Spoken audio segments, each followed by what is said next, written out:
Le bowling, c'est bien sûr un loisir que l'on aime pratiquer en famille, mais c'est aussi un sport très physique qui demande adresse, concentration et surtout beaucoup de passion. Le bowling maintenant c'est devenu un hobby.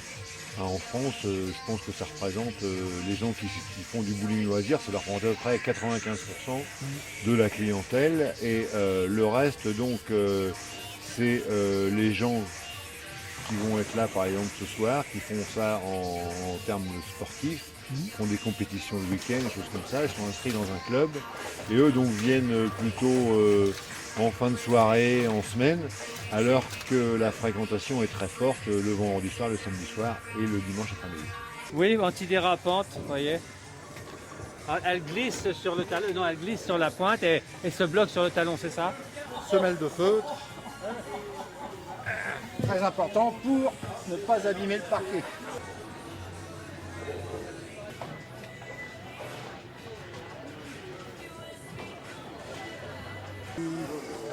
Où ça se rase, lui, là. Là, dernièrement, là on a rencontré un village.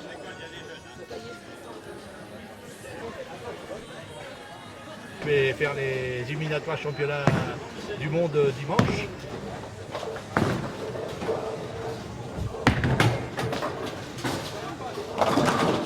J'entre dans ma 87e année.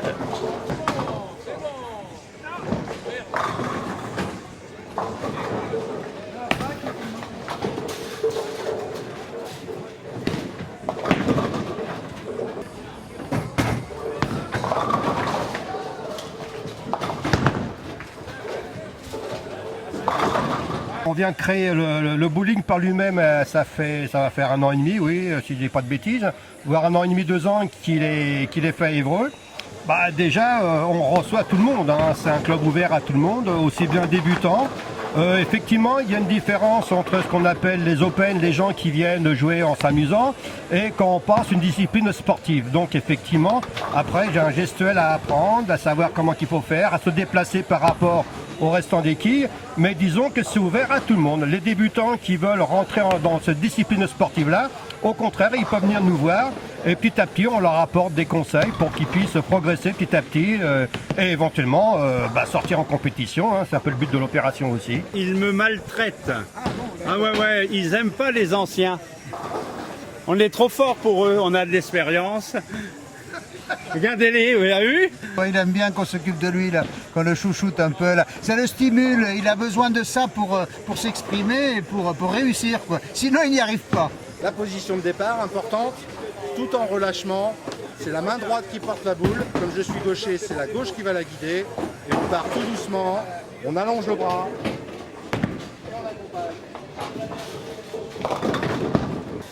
Ça détend, ça motive. Le premier strike de la soirée, ça va.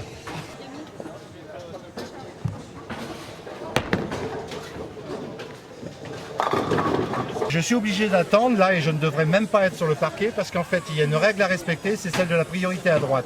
Si le joueur qui se trouve à ma droite est entré sur le parquet, je le laisse jouer avant de moi-même monter à mon tour sur le parquet pour jouer.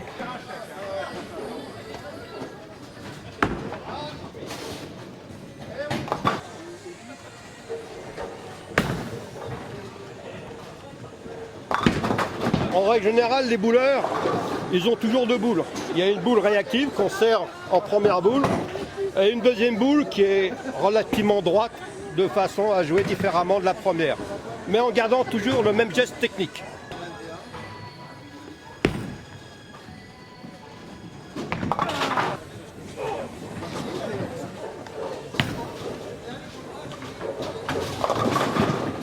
Ici, nous avons des inserts qui sont donc à la taille des doigts. Et ici, ce que l'on appelle un slug qui, lui, va être moulé à la taille du pouce. Ce slug, qui peut toujours poser des problèmes de glisse, dans lequel on peut encore mettre un scotch avec un certain taux d'abrasif, si tu veux, pour que le pouce accroche un petit peu plus et la boule échappe moins.